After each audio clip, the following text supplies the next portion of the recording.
রে সোনার চাঁদ।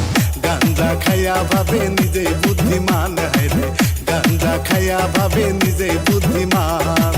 গাঞ্জা খাইয়া ভাবে নিজে বুদ্ধিমান, হায়রে গাঞ্জা খাইয়া ভাবে নিজে বুদ্ধিমান।